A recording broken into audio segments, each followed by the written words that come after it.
खुदावंद यीशु मसीह के बाबरकत नाम में मेरी तरफ से तमाम सामीन नाज़रीन को बहुत बहुत सलाम। नाज़रीन, बताता चलूँ कि हमारा सिलसिला क्रिश्चियन एस्कटोलॉजी मसीही इल्मुल आखरत, मसीही इल्म अलाहियत के जामे मज़ामीन में से एक मज़मून है, जिसमें हम आखरत के ताल्लुक़ से सीखते हैं। इंसान की आखरत, दुनिया का ख़ात्मा और यीशु मसीह की दूसरी आमद जैसे बड़े बड़े मज़मून सीखते हैं। बाइबल मुक़द्दस में बहुत सारे अबवाब, आयात और अल्फाज और कुछ कुतुब भी मौजूद हैं जो आखिरी ज़माने से पर्दा हटाती हैं, लेकिन फ़िल वक्त हमने मुकाशफा की किताब को मुंतखब किया है ताकि हम आने वाले हालात से बाखबर हो सकें।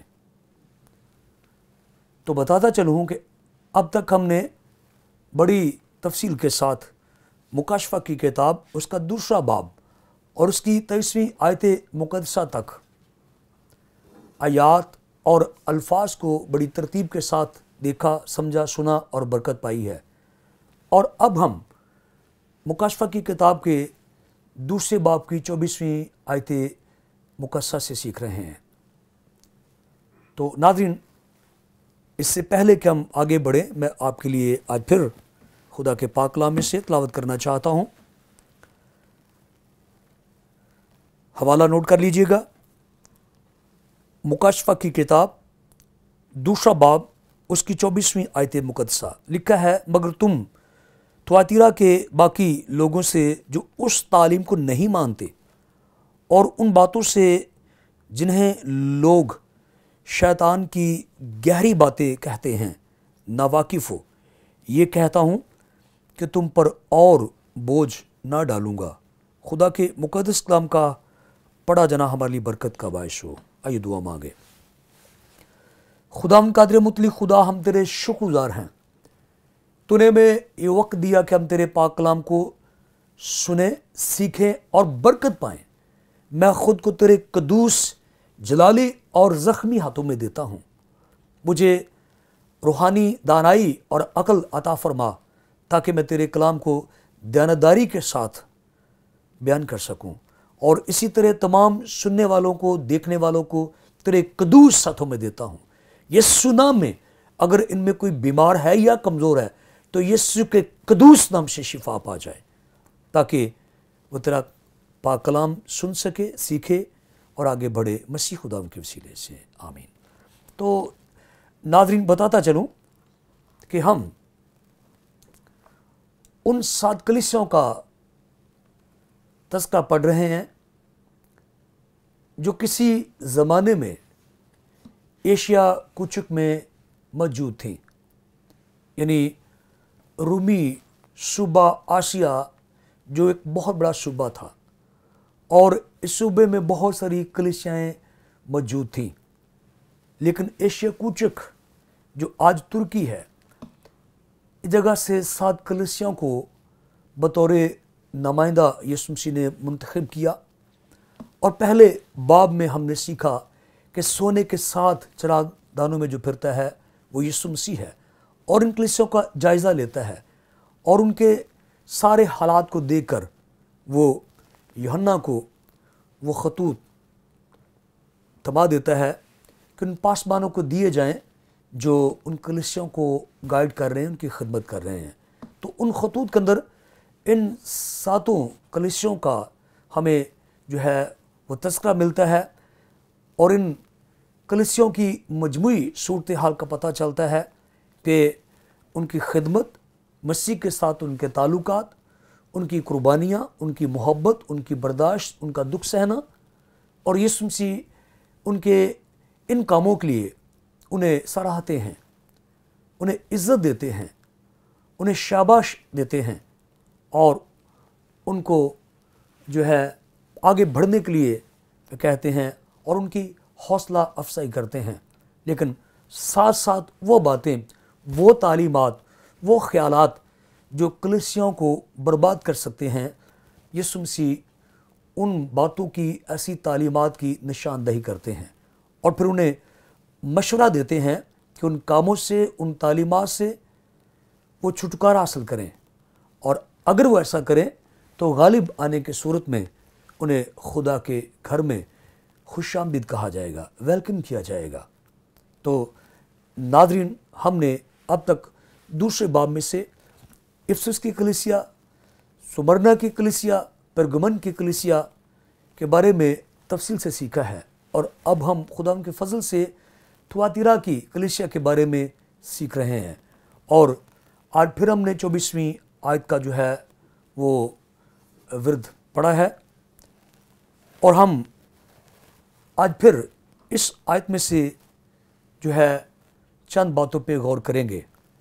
तो हमारा सिलसिला ये चल रहा था, मैं वहीं से जो इसे शुरू करूँगा, शैतान की गहरी बातें।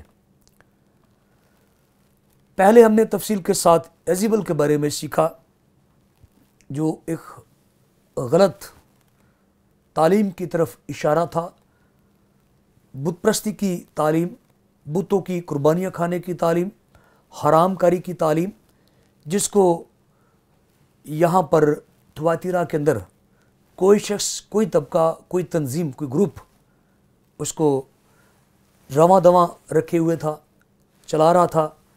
तो यीशु मसीह ने उसकी सज़ा के बारे में जो है फतवा सुनाया, और उसके साथ इल्हाक करने वालों के लिए जो है वो मौत की सज़ा आयद की, और फिर यीशु मसीह ने उनको सराहा जो उस तालीम से बचे रहे, और खुदा यीशु मसीह ने उनको इज़्ज़त दी और उनको मुखातब करके कहा कि जो उस तालीम के साथ मुत्तफ़िक नहीं हुए, जो बचे रहे हैं, मैं उनको इज़ाज़ बख्शूँगा, बरकत दूँगा, अपने बाप के घर में उनको एक दिन ताज पहनाऊँगा। तो नाज़रीन, यीशु मसीह उसी तबके से वाकिफ़ है जो एजिबल की तालीम के साथ मुत्तफ़िक ना हुआ और उनके साथ इत्तेफाक ना किया। लेकिन यहाँ पर हमने पढ़ा कि यीशु मसीह ने एक बात और जो है इस कलीसिया से कही, और वो है शैतान की गहरी बातें। तो आपको याद होगा कि मैंने बड़ी तफसील के साथ बताया कि उलमा के ख्याल के मुताबिक ये इशारा जो है ये नास्तिक इज़्म की तरफ है। चूँकि मैं बिद्दात के ताल्लुक़ से नहीं पढ़ा रहा, इसलिए मैं पूरी डिटेल में नहीं जा सकता। जो बातें हमारे मज़मून को क्लियर करती हैं, इस आयत को समझने में हमारी मावनत करती हैं, हम सिर्फ उसी पर गौर व खोज करेंगे। तो आपको याद होगा कि मैंने बताया कि नास्तिक इज़्म जो है ये दावा करती थी कि ये खुदा का पूरा इल्म रखने वाली तंजीम है, और एक ऐसा तबका है जो खुदा के बारे में वो इल्म जानता है, वो मालूमात रखता है जो दूसरे के पास नहीं है। तो नास्तिक का जो वर्ड हमने पढ़ा था, इसका मतलब ही इल्म जानना है। ताल्लुक़ था वो इल्मियत के साथ था, एक ऐसा इल्म जो पुर असरार हो और पोशीदा इल्म हो। तो यूँ ये ख़ुद को आलिम और ख़ुद को मुअल्लिम और डॉक्टर और बहुत बड़े थियोलॉजियन ख़ुद को करार देते थे, और ये दावा करते थे कि जो कुछ वो जानते हैं वो कोई दूसरा नहीं जानता। तो मसीह ने इन्हें शैतान की गहरी बातें कहा। तो मैंने आपको बताया था कि जब हम मुकाशफा की किताब दूसरे बाब की 9वीं आयत पढ़ते हैं, तो वहाँ पे यीशु मसीह यहूदियों को शैतान की जमात कहते हैं। वो जिस्मानी एतबार से तो यहूदी हो सकते हैं, लेकिन रूहानी एतबार से उनके जो ईमाल थे, काम थे, वो खुदा की पाक ज़ात के मुतज़ाद थे, उसके अपोजिट थे। तो यूँ उन्हें शैतान की जमात कहा। तो इस जगह पर नास्तिक इज़्म की जो तालीमात हैं, अगरचे वो खुदा की ज़ात को जानने का दावा कर रहे हैं, लेकिन यीशु मसीह उन्हें शैतान की गहरी बातें कहता है। और मैंने आपको बताया कि इब्लीस को जितनी कामयाबी ये मिक्सचर बनाने में हासिल होती है, तालीमात का जब वो आमेज़ा बनाता है, जब सच और झूठ को एक पेज पे ले आता है, और जितनी कामयाबी उसे इस तरह से हासिल हुई है, शायद ही उसे दीगर कामों से या दीगर गुनाहों से حاصل ہوتی ہو۔ تو ناظرین، میں نے آپ کے سامنے یہ سوال اٹھایا تھا کہ نوستک کے جو لوگ تھے، یعنی نوستکزم تو یہ دعویٰ کرتی ہے کہ وہ خدا کے بارے میں گہری معلومات رکھتے ہیں، اور یسوع مسیح علماء کے مطابق انہی کو شیطان کی گہری باتیں کہتا ہے۔ تو کیا خامیاں تھیں ان کے عقائد میں؟ ہم نے سیکھا اپنے سابقہ پیغام میں کہ یہ خدا کے بارے میں یہ خیال کرتے تھے کہ خدا پاک اور مقدس ہے، اور وہ اتم اور اعلیٰ ہے، اور وہ اس دنیا سے دور رہتا ہے، اور وہ خیال کرتے تھے کہ ڈیمیج نامی ایک دوسرا خدا ہے جو اس خدا کے متضاد ہے۔ اس نے اس دنیا کو تخلیق کیا، یوں ہر نظر آنے والی چیز جسے ہم چھو سکتے ہیں وہ ناپاک ہے، اس لیے مادہ جو ہے وہ گندا ہے، ناپاک ہے، ہمارا جسم بھی غلیظ ہے۔ تو کہتے ہیں کہ خدا دنیا میں ضرور آیا یسوع مسیح کی صورت میں، لیکن اس نے جسم اختیار نہیں کیا۔ تو یہ وہ میٹھا زہر تھا جو روحانی زندگی کا تہس نہس کر دینے والا تھا، اور یہ گہری باتیں تھیں، عام شخص ان تک نہیں پہنچ سکتا تھا۔ تو یسوع مسیح تھیاتیرا کی کلیسیا کو بتاتے ہیں، سیدھے سادے ایمانداروں راست بازوں کی علمی وسعت سے یہ باتیں گہری اور بڑی ہیں، اور تم ان سے ناواقف ہو۔ تو ہم فرض کر لیتے ہیں کہ نوستکزم کے جتنے بھی لوگ تھے، ان کی تعداد اعلیٰ تعلیم یافتہ لوگوں پر مشتمل تھی۔ بھلے وہ یہودی تھے، یونانی تھے، رومی تھے، لیکن کم از کم وہ اعلیٰ تعلیم یافتہ ہوں گے۔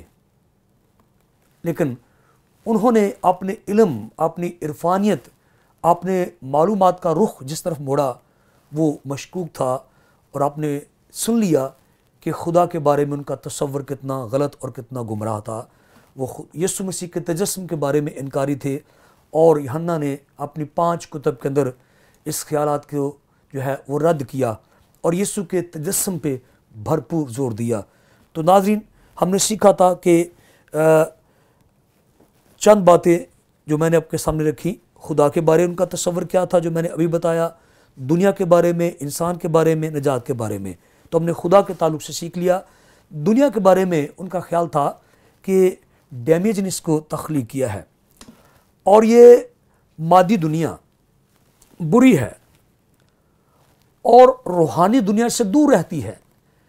ان دونوں کے درمیان ایک بہت بڑی خلیج ہے، اور جو خدا نادیدنی خدا ہے، نظر نہیں آتا، جسے ہم پاک یہوہ کہتے ہیں، اس کا اس تخلیق کے ساتھ کوئی تعلق نہیں ہے۔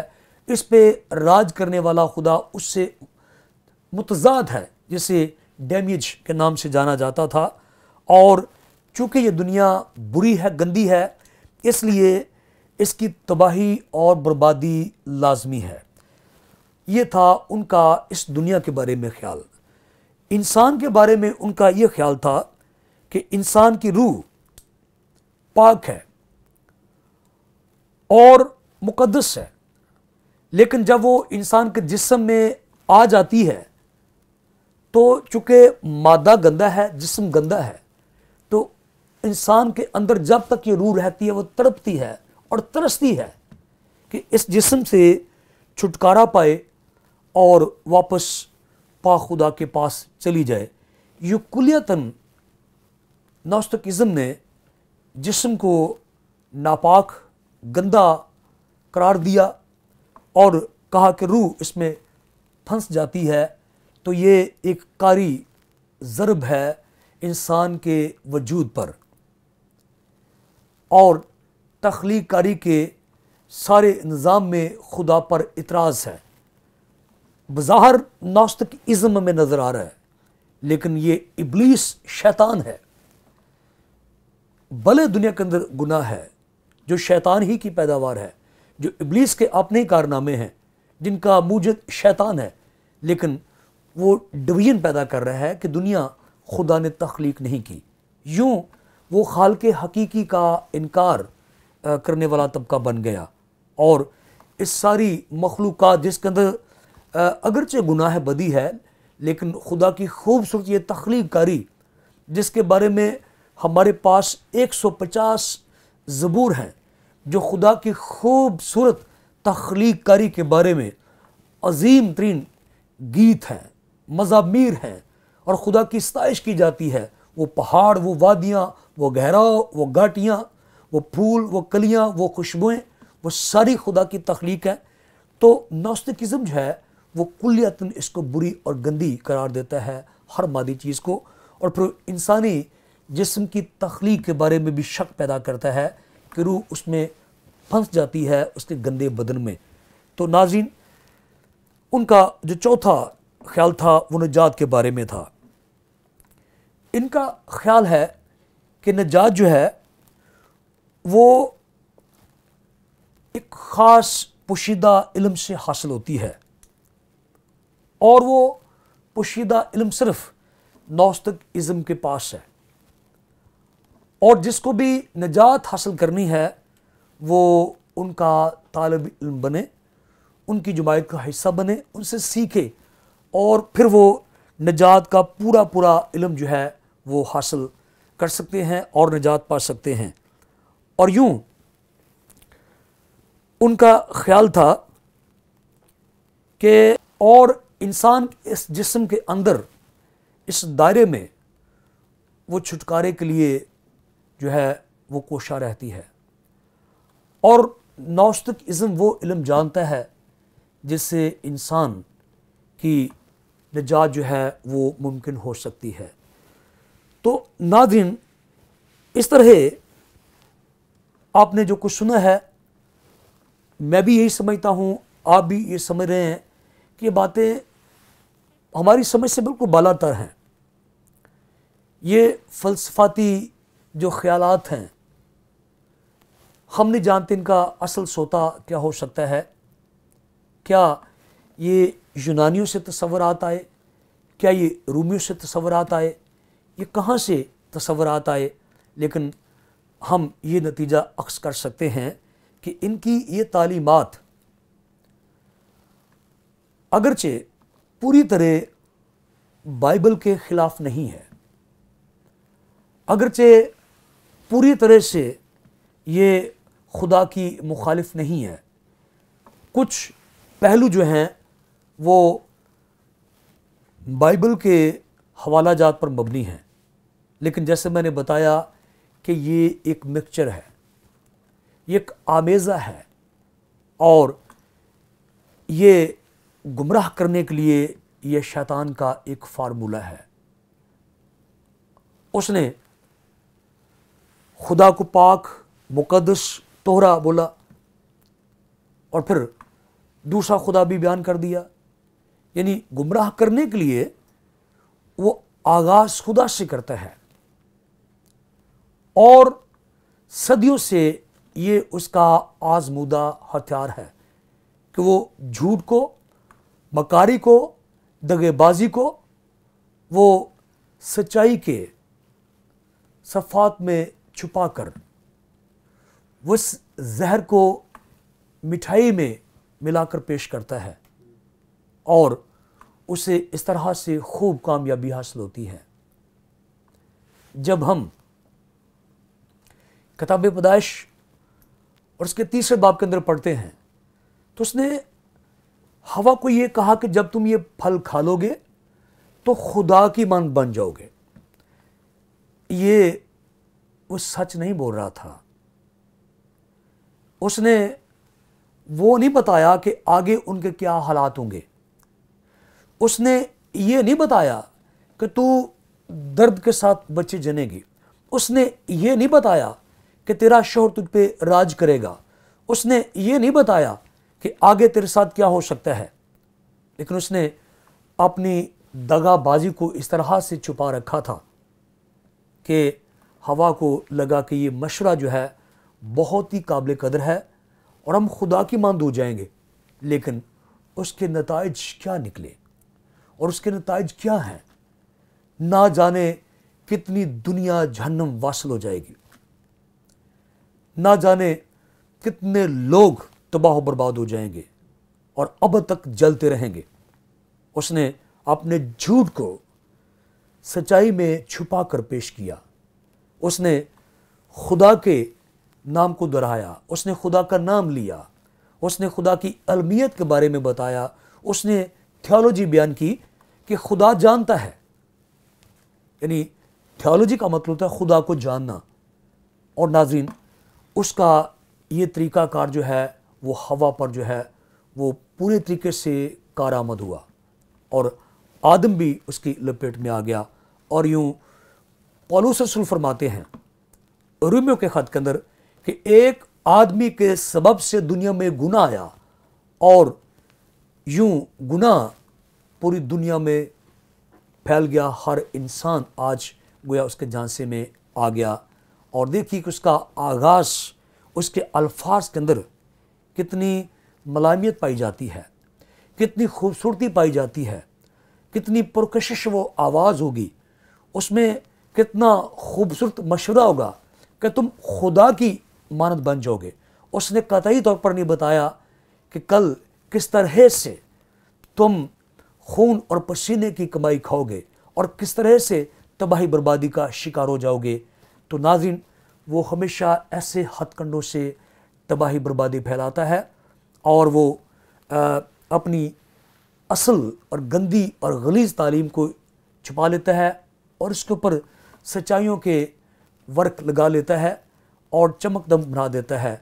हमारे यीशु मसीह पर उसने यही हथियार आजमाने की पूरी कोशिश की और यीशु से कहा कि ख़ुद को हैकल के कुंगरे से गिरा दे, तेरी बाबत ये लिखा हुआ है कि वो अपने फरिश्तों को हुक्म देगा और वो तुझे अपने हाथों पर उठा लेंगे। लेकिन हमारे प्यारे खुदावंद यीशु मसीह ने कलाम ही से उसका मुंह तोड़ जवाब दिया कि लिखा है तू खुदावंद अपने खुदा की आजमाइश ना कर। तो याद रखिए, शैतान की गहरी बातें हकीकतन वो होती हैं जहाँ वो चरबा बनाता है बाइबल के सफ़ात को लेकर, बाइबल की तालीमात को लेकर, बाइबल के अकायद को लेकर, थियोलॉजी को साथ लेकर, और उसके साथ झूठ, दगा और दीगर अपना सारा गंद और गलाजत मिलाकर वो इंसानी दिमागों में ठोंस देता है और यूँ उसके हरकारे, उसके प्यांबर, उसके प्रीचर जगह ब जगह उस तालीम का प्रचार करते हैं। तो इससे बचने के लिए हमें रूहानी तौर पर बेदार होने, जागने और किताब मुक़द्दस का बाज़ाब्ता बाकायदा तौर पर मुताला करते रहना चाहिए। खुदावंद ताला आप सबको इस कलाम के सबब से बड़ी बरकत दे। आगे सब कुछ जानने के लिए कि थुआतिरा की कलीसिया कहाँ तक कायम रही, सब कुछ देखते रहिए PMI TV पर। खुदावंद आप सबको बहुत सारी बरकत दे। आमीन।